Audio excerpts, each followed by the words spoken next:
Uhawe ikaze mu kiganiro inyigisho za Bibiliya. Muri iki kiganiro tugenda turaba ibice by'ivyanditswe muri Bibiliya yera ijambo ry'Imana tukarimbura insiguro yavyo. Ni ikiganiro gitanga inyigisho z'ivyanditswe vyera mu kiringo c'imyaka 5. Inyuma y'icigwa turaguha inomero woturonderako igihe wogira ico ugomba guterera canke kubaza. Kaze twumvirize kandi twigishwe.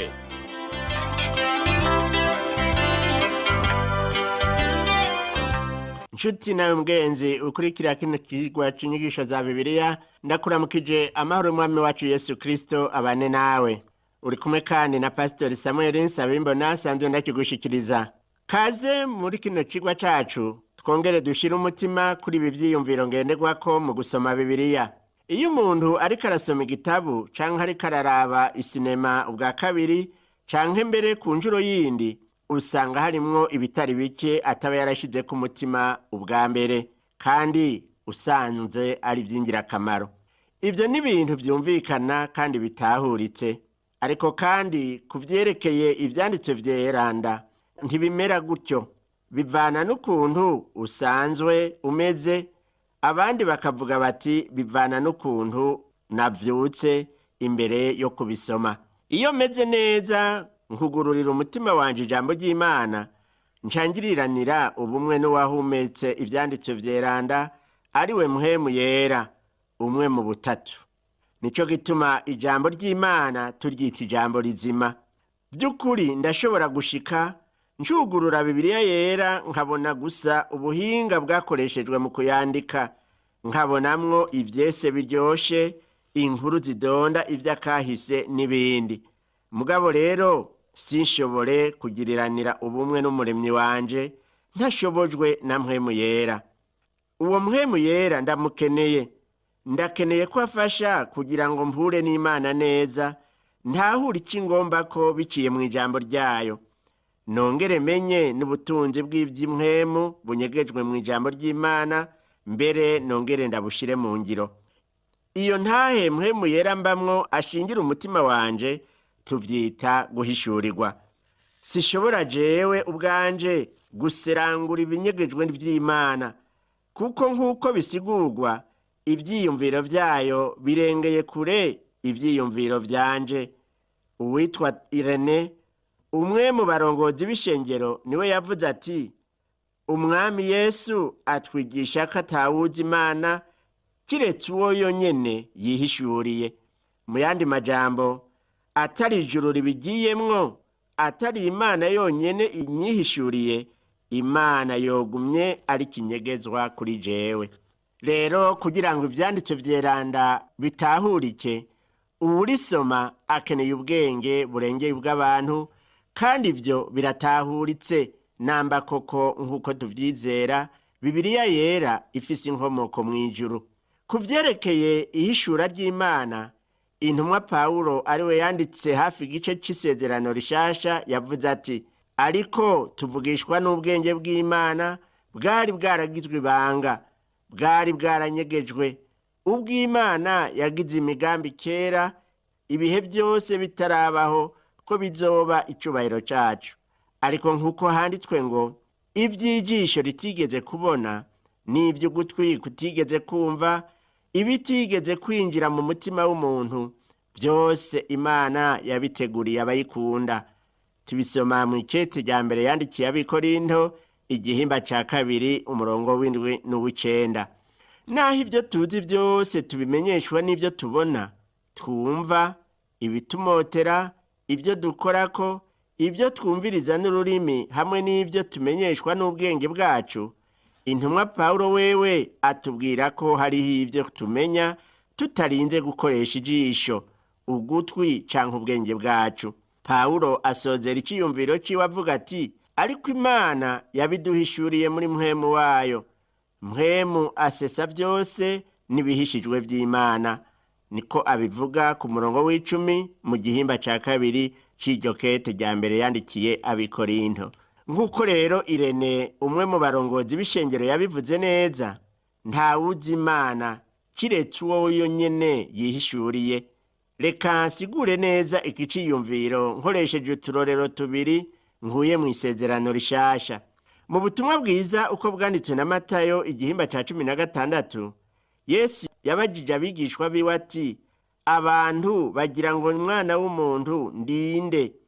Baramwishuye ko bamwe bavuga gutya abandi kuriya, nk'uko n'uno munsi ariko biri.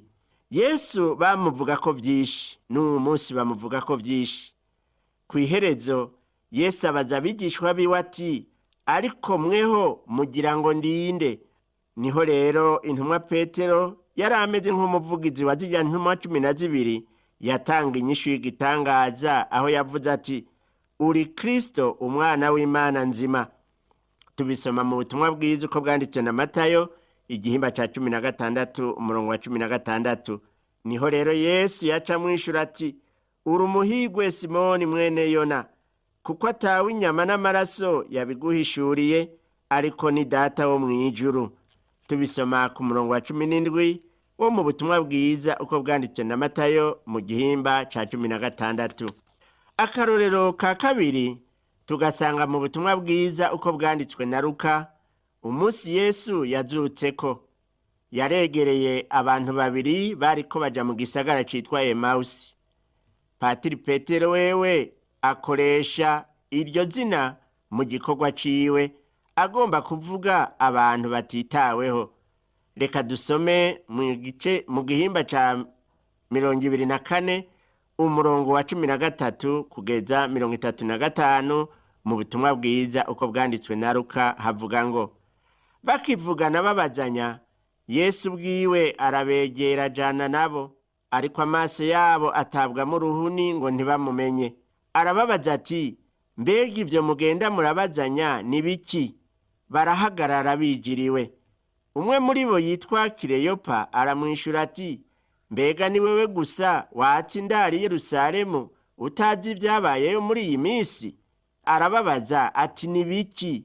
Baramwishura bati, ni vya Yesu Umunyanazareti.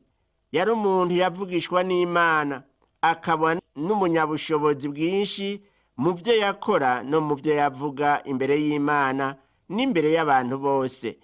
N'ivyuka abaherezi bakuru n'abashingantahe bacu bamutanze ngo acigwe urubanza rwo gupfa bakamubamba, kandi twari twishimiye yuko ari we azocungura Abisirayeli.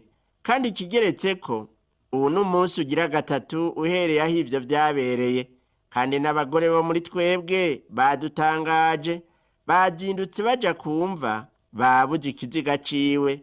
Baraza batubarira yuko abamarayika babiyeretse bavuga yuko ariho. Kandi na bamwe mu bari kumwe natwe bagiye kumva basanga biruko uko babagore batubariye, ariko we ntibamubona. Yesu amaze kumva ivyo bamwiganiye, yaciye ababwira ati, yemwe mwamburabwenge, imitima yanyu itevye cane kwizera ivyo abavugishwa n'Imana bavuze vyose. Mbega Kristo ntiyarakwiye kubabazwa atyo ngo abone kuja mu bwiza bwiwe?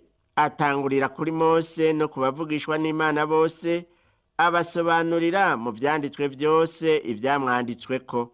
Mu bisanzwe umusaraba n'izuka vyari vyarahanuwe kuva kera cane mu vyanditswe vyera mu isezerano rya kera, kandi na Yesu bwiwe yahavuye abishingira intahe imbere y'abigishwa biwe. Ariko gushika ico gihe nta na kimwe bari bwatahure, kuko baguma bibaza ko ari we azobakura mu gacinyizo k'Abaroma, nk'uko bari twishimiye yuko ari we azocungura Abisirayeli. Kandi ikigeretseko, ubu n'umunsi ugira gatatu uhereye aho ivyo vyabereye. Ivyo bintu urumva yuko vyari kuryoha iyo ndahaba uwo munsi, nkagendana na Yesu ndamwumviriza ingene asigurira ukuntu isezerano rya kera ryari ubuhanuzi bumwerekeye. Mu nyuma rero Yesu yahavuye yihishurira abo bantu babiri. Naha rero tubona bavuganye bati, mbega imitima yacu ntiyari kiragurugumba aho yari karavugana na mwanditswe na Luka igihimba ca 24 umurongo wa 32. Igitangaje muri ibi nuko abigishwa biwe nyene abagendanye na Yesu hafi imyaka 3 ari bo nyene batari baratahuye ikintu nyamukuru camuzanye hano ku isi, naho bavuga ko bizeye ko ari Mesiya. Ikintu nyamukuru cateye ubwo buhumyi ni ukutizera. Nk'uko namaze kubivuga, iki gitabo Bibiliya yera kiratandukanye cyane n'ibindi bitabo byose. Si igitabo cahumetswe gusa, ariko kandi cambereye ikinyegezwa gushika mpwemu w'Imana yuguruye umutima wanje akantahuza ijambo ryayo. Impera n'imperuka byose vyahavuye bigenda neza. Aha tuvuga ivyerekeye babigishwa ba Yesu n'izuka ryiwe. Bamaze gusubira i Yerusalemu, Yesu yarabiyeretse aca babwira byose abifoboye. Yababwira ati, aya n'amajambo yanje nababwira nkiri kumwe namwe, yingene ivyanditswe kuri jewe byose mu vyagezwe vya Mose no mu majambo y'abavugishwa n'Imana no muri Zaburi bikwiye gushika. Butumwa bwiza uko bwanditswe na Luka igihimba ca 24 umurongo wa 44. Aha tumenye yuko Yesu bwiwe yizera ko ari Mose yari yaranditse amategeko, ni ukuvuga bijya bitabo 5 vya mbere vya Bibiliya yera. Hanyuma yongera kwemeza nk'uko n'ubu ndabisubiramwo ko dukeneye gufashwa na mpwemu yera kugira ngo dushobore kugira ico dutahuye mu nyigisho y'ijambo ry'Imana. Iki nico Yesu yakoreye abigishwa biwe, nk'uko tubibona mu butumwa bwiza uko bwanditswe na Luka igihimba ca 24 umurongo wa 45 havuga ngo, maze abungura ubwenge ngo batahure ivyanditswe. Imana ituguruye umutima wanje n'ubwenge bwanje igihe nsoma Bibiliya, nobona inkuru ntoya iryoshe inkorako bikagarukira aho honyene. Ariko nico gituma iyo dufashe ingingo yo gusoma ivyanditswe vyera vyo muri Bibiliya, uko turi kose mu buryo bw'impwemu n'ivyo twize vyose, dutegerezwa kubikora twubashe rwose kandi duciye bugufi imbere y'Imana. Abanditsi ba Bibiliya bose baremeza ko kugira ngo utahure ijambo ry'Imana utegerezwa kuronka umuco uvuye ku Mana yonyene.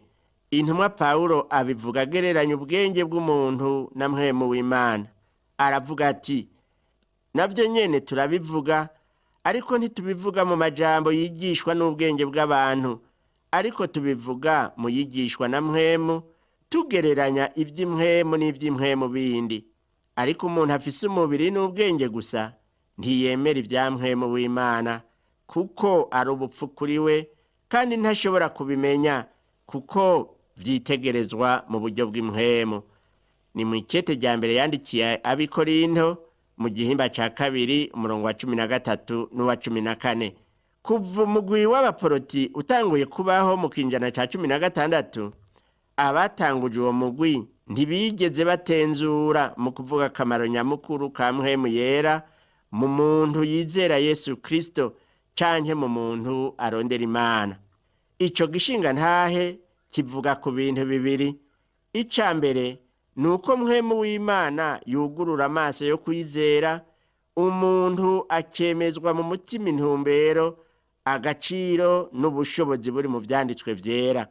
Ariko naho ibi vyanditswe vyera ari kuri kudaseswa ijambo ry'Imana, biragoye ko umuntu w'inyama n'amaraso aryemera uko nyene riri ngo rimuhindure. Kugira ngo ahinduke, arakeneye gufashwa n'ubushobozi buva mu ijuru. Ubwa kabiri, mpwemu yera afasha gutahura ivyanditswe vyera, akabitumbereza kuco bigomba gushikako, ku ntumbero canke ku ntego yavyo, ku buryo uwusoma atahura ico bisobanura maze akabishira mu ngiro mu buzima bwiwe. Umwanditsi umwe niwe yantangaje mu kuntu yageze kure mu kwiyumvira ku ijambo ry'Imana. Yavuze ati, ivyanditswe vyera ni igitabo kivuga ubuzima tubamwo iminsi yose. Ntikivuga gusa ibintu vya kahise, kivuga ibintu vya kubu, atari vyejo mu kahise ariko vy'uno munsi. Si ibintu gusa vy'iyo mw'ijuru, ariko n'ibintu bifise inyungu Imana ishira ku mutima mu buzima bwa misi yose. ntidufise gusa ijambo ryanditse mu ndome gusa, ariko n'ijambo ry'impwemu kandi rizima. Si indome ziri ku rupapuro, ariko n'ijambo mpwemu yera yamashikiriza gushasha imitima yacu. Rero ivyanditswe vyerekana mu buryo budasanzwe kamere k'Imana, Imana yamaho kandi iseruka igihe cyose. Mpwemu w'Imana ntiyaherutse guhishura no gutanga ijambo ryanditswe muri Bibiliya gusa, ariko n'ubu aracabandanya igikorwa ciwe. Araherekeza iryo jambo rigakora ico rivuga. Mpwemu yera afata igisomwa gisanzwe c'ijambo ry'Imana akagigira ikiraro gidufatanya n'ijuru. Imana itugendera iciye mu ijambo ryayo, kandi iri jambo ryayo ry'ibihe bidashira rigumana akanovera, kandi rizokwama ari rishasha. Uwo mengo ryanditswe ejo ryamana natwe kandi ntirita igihe, niko umwanditsi yitwa Eric Sowell yabivuze.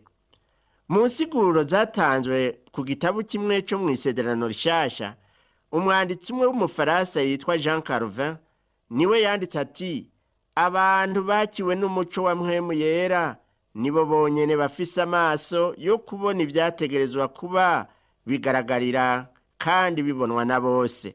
Ndibuka ko narose umwanya utari muto wo kuganira n'umunyeshuri umwe wo muri kaminuza, nari nabwiye gusoma ubutumwa bwiza uko bwanditswe na Yohana. Uwo munyeshure yarasomye inshuro zibiri ico gitabo c'ubutumwa bwiza uko bwanditswe na Yohana. Igihe twasubira guhura, yambwiye ko inkuru zirimwo zamuryoheye, ariko nta kindi yongeyeko. Ico gihe naciye ndamusaba ko imbere yo gusubira kugisoma yobanza agasaba Imana ikamwugurura umutima, ariko iryo sengesho akarigira rivuye mu mutima. Arambwira ati nzobikora, hanyuma carasubira gusoma ubugira gatatu ico gitabo c'ubutumwa bwiza uko bwanditswe na Yohana. Kuri iyi nshuro igira gatatu, amajambo yasomye yaramukoze ko aba mazima muri we. Yumva ibivugwa mu byose bibwira we kandi bimuraba, nk'aho umengo igihe vyandikwa niwe vyandikiwe. Mu bisanzwe Imana yasezeranye ko izokwihishurira umuntu wese ayirondera. Ijambo ry'Imana ryanditswe muri Zaburi 112:4 rivuga riti, abatunganye umuco ubakira mu mwijima, wakira umunyabuntu yuzuye imbabazi kandi w'umugororotsi. Imana nidushira mu gutahura gushitse kandi kurashe, kwerekana ubwako kw'ivyanditswe vyera vyahumetswe n'Imana. Uwutizera naho yoba umunyedini gute, ntashobora gushika kuri iyo ndunduro bwiwe yo kumenya ko ivyanditswe muri Bibiliya byose vyahumetswe n'Imana. Urashobora kumenya igiheburayo n'ikigiriki, indimbuzi, ivyigwa vya kahise, ukaba warinjiye cane muri filozofi, mose bwerekeye amajambo yandikwa ku mpapuro. Bumenyi bwose bwerekeye amajambo yandikwa ku mpapuro gusa, ariko tumenye ko mpwemu yera ari we wenyene ashobora guhugira amajambo. Ivyanditswe vyeranda bitahurwa neza n'umuntu w'impwemu, naho yoba yize make canke azi bike. Ahandi naho iyo utizera avuze ko atemera Bibiliya yera nk'ijambo ry'Imana, n'ibintu bisanzwe kandi vyumvikana. Umwanditsi umwe w'umunyamerika w'ibitabo vyitwa Amaroma, izina ryiwe ni Mark Twain, atizera Imana ntiyizere na Satani, yahavuye aboneka nk'umunyakuri igihe yandika ati, amajambo ntatahura yo muri Bibiliya ntiyigera ntera ingorane, mugabo yo ntahura neza cane niyo ampagarika umutima. Nshuti yanje mukundwa, uri kurumviriza zino nyigisho za Bibiliya, jewe ubwanje ndafise icemeze ko ibitabo 66 bigize Bibiliya yera ari ijambo ry'Imana, kandi ko ndavyizera gutyo nuko mpwemu w'Imana yabigize bizima mu buzima bwanje, agatako akabinyemeza. Ikirengeye ivyo, kugira ngo nizere sindinda kubona ivyemezo biciye mu vy'ubwenge bwa siyansi, ubuhanuzi, ivyemezo biciye mu bisigarira by'ibintu, ibyakahise n'ibindi. Naho ibi byoroshe gushikira ku muntu w'umunyabwenge yize kandi yumva akeneye kubimenya. Dufate ko bavumbuye ibwina mu kiyaga c'umunyu, ibisigarira by'ibisagara vya kera Sodomu na Gomora, abantu bibaza ko vyoba bitabayeho. Jewe ivyo ntivyontangaza na gatoyi, kandi ntaco vyonyongera ku kwizera kwanje. Kw'ivyo bisagara bisanzwe biboneka mu vyanditswe vyeranda, nta makenga afise ko ibisigarira vyavyo vyoba bihamvye ahantu. Egome, kuri we unyumviriza mukunzi, no kwifuje ko bitogwa, ariko cane cane ndakwifuriza ko wogira uko kwizera kw'ico gitabu gisumba ibindi bitabu arico Bibiliya, ari ijambo ry'Imana. Ubu naho nagira ntange impanuro nkeya zerekeye ukuntu umuntu yokwitegurira gusoma Bibiliya bikamugirira ikimazi. Impanuro ya mbere niyo namaze gutanga ndengana, nugusaba Imana ikihishurira umuntu ariko arasoma ivyanditswe vyeranda. Mu gitabo c'isezerano rya kera Zaburi 119 umurongo wa 18, umwanditsi wacu yavuze ati, humura amaso yanje kugira ngo mbone ibitangaza byo mu vyagezwe vyawe. Ngira isengesho riri mu Imana yihutira kwishura. Turabona mu isezerano rishasha ko intumwa Pawulo yakunda kenshi gusengera amashengero yari yarashinze. Ntiyasabira abizera ngo bagume bafise amagara meza, naho yoba yarabivuze nka rimwe. Ntiyanabasabira ngo batunge, ariko isengesho ryiwe ryariri ngo Imana y'umwami wacu Yesu Kristo, Data wa twese w'ubwiza, ibahe umutima w'ubwenge no guhamagara kwayo ivyo ari vyo, mumenye n'itunga ry'ubwiza bw'iragi ifise mubera. Tubisoma mu iketi yandikiye Abanyefeso igihimba ca mbere umurongo wa 17 n'uwa 18. Ngubu rero uburorero bw'ivyo nkwiye gusaba Imana imbere yo guca hirya no hino vyanditswe vyeranda, nkabonamwo ivyo nkeneye. Kubera ko turi abantu, turashobora kugerageza gutahura, naho igihe cyose bitoroha nk'abantu turi mu runganwe rumwe kandi rukaba mu mico itandukanye. Ariko uko biri kose, ku bantu bafise ubugushaka birashoboka ko dushikaho duhuriza. Umunsi umwe muri cya gihe c'imbeho nyinshi mu bihugu vya Amerika, narabiye mu idirisha ngomba kuraba uko hanze hameze, sanga urubura rwabaye ni rwishi, rwangana na santimetero 10 z'intimba. Niho naca mbona umubanyi asohokanye umunyota agiye kuwuta mu karima kiwe ko mu rupangu. Niho naca mbona ahagaze atanguye kuraba impande n'impande, nca ndamutwenga kuko naratahuye ico yiyumvamwo, nk'uko nari kwiyumva mbonye urwo rubura rungana kuraho. Hanyuma kubera yuko yari kamanuka ingazi z'inzu, yaranyereye ariko arigwanira kugira ngo ntagwe. Yaragize Imana ntiyagwa. Amaze guhagarara neza yaciye araba impande n'impande kugira ngo amenye ko atawamubonye. Anezerejwe nuko ataco yabaye, yaciye abandanya amanuka gushika muri ka karima ko mu rugo.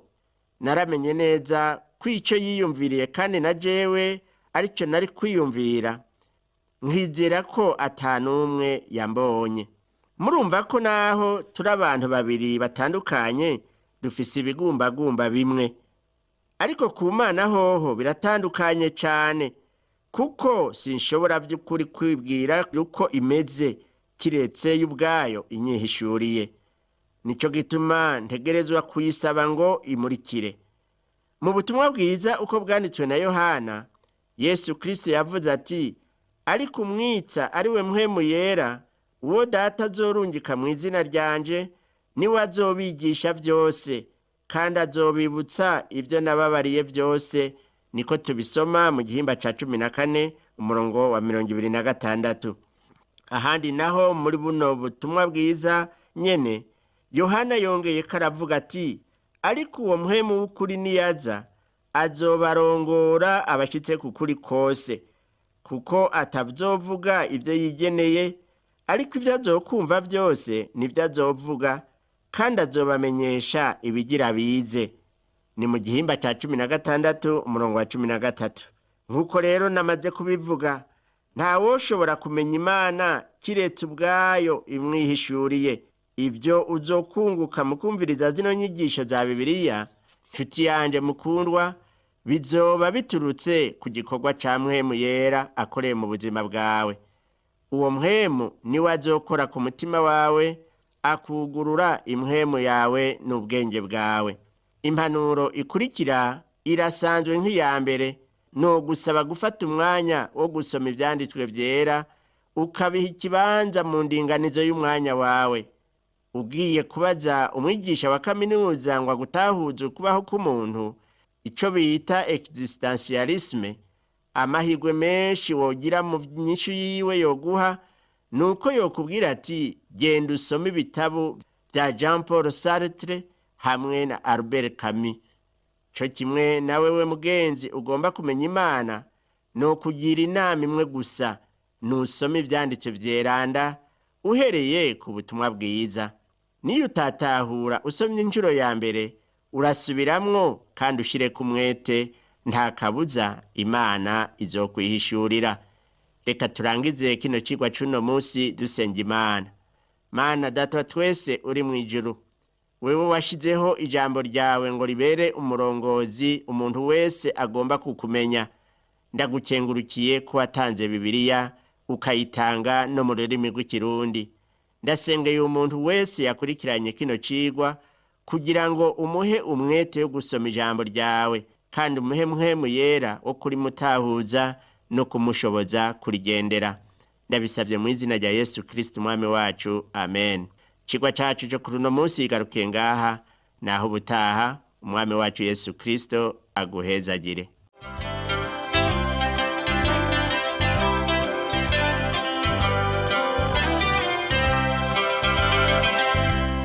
Wakoze kumviriza icigwa c'ijambo ry'Imana c'uyu musi.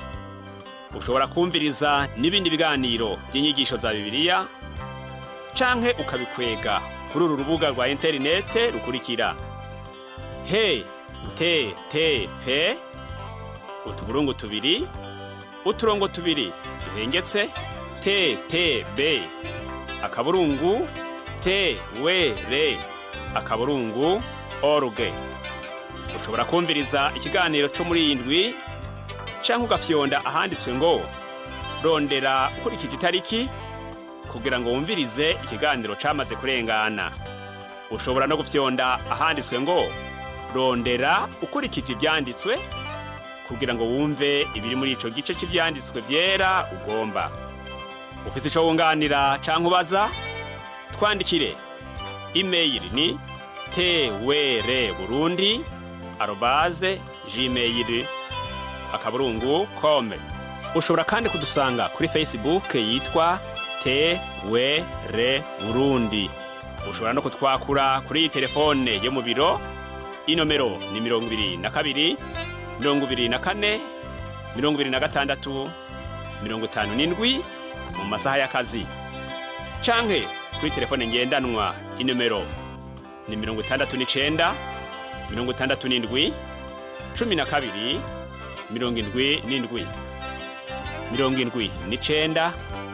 74 19 93. Udusanga kandi kuri Whatsapp, nimero ni 79 38 71 99. Yesu aguhezagire.